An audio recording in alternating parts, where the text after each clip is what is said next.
Ya, perkenalkan nama saya Novelianti Amanuhutu. Di sini saya akan menjelaskan tentang perusahaan persorangan.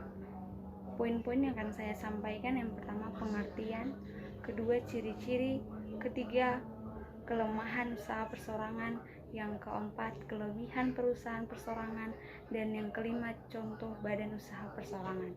Ya, kita masuk pada poin yang pertama. Pengertian perusahaan persorangan.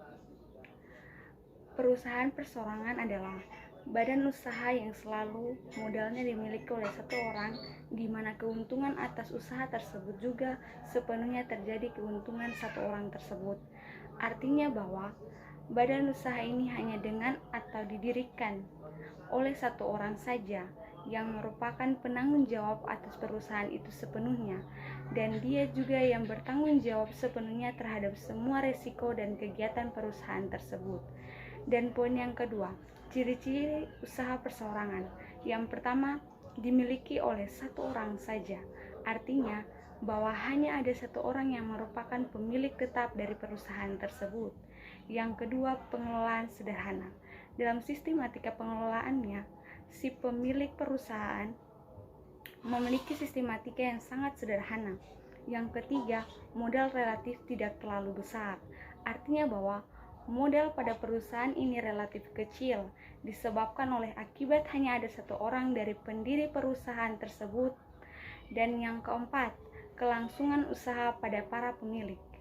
Dan yang kelima, nilai penjualannya dan nilai tambah yang diciptakan relatif kecil, dikarenakan karena semua yang dimiliki oleh perusahaan tersebut hanya berada pada satu pemilik saja. Dan poin yang berikutnya adalah kelemahan usaha persorangan.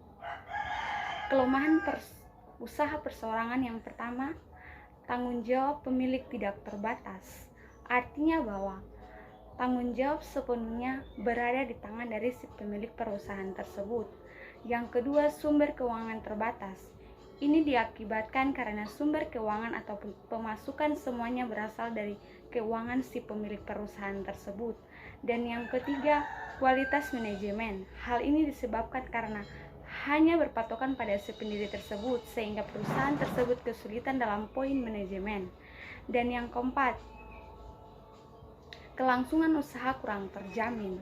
Artinya bahwa apabila terjadi kelalaian pada sistematika pada pemilik perusahaan tersebut, maka semuanya akan mempengaruhi pada pemasukan dari perusahaan tersebut. Contohnya, satu ketika seorang pengusaha atau pemilik perusahaan tersebut, dia memiliki niat yang sangat baik. Dia rajin dalam membuka toko tersebut, dan keesokan harinya dia mulai lalai akan tugas tanggung jawabnya. Nah, semuanya itu akan berdampak pada pemasukan dari perusahaan persorangan tersebut. Dan yang kelima, sistematika organisasi tersederhana. Artinya bahwa pengoperasian pada perusahaan tersebut tidak terlalu ribet, dikarenakan hanya melibatkan sedikit orang. Dan yang berikut saya akan menjelaskan tentang kelebihan perusahaan persorangan. Yang pertama, mudah didirikan.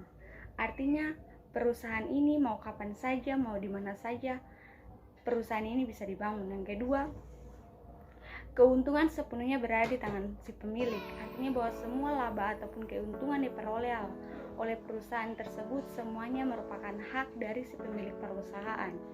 Dan yang ketiga, kebijakan sepenuhnya berada di tangan pemilik. Artinya semua keputusan akan terpulang pada pemilik perusahaan tanpa harus tergantung pada orang lain. Dan yang keempat, tidak ada kewajiban antara pemilik. Artinya bahwa semua kewajiban sepenuhnya hanya berada di tangan pemilik, disebabkan karena hanya ada satu pemilik pada perusahaan tersebut. Dan poin yang terakhir yang akan saya jelaskan adalah contoh badan usaha persorangan. Yang pertama, usaha bisnis kuliner seperti rumah makan dan restoran, yang dimana di situ memiliki peluang besar, hanya ada satu pemilik dari perusahaan tersebut. Dan yang kedua, usaha bisnis seperti salon, cuci mobil, dan lain-lain. Dan yang ketiga, usaha jasa bengkel. Demikian dapat saya jelaskan dari perusahaan persorangan.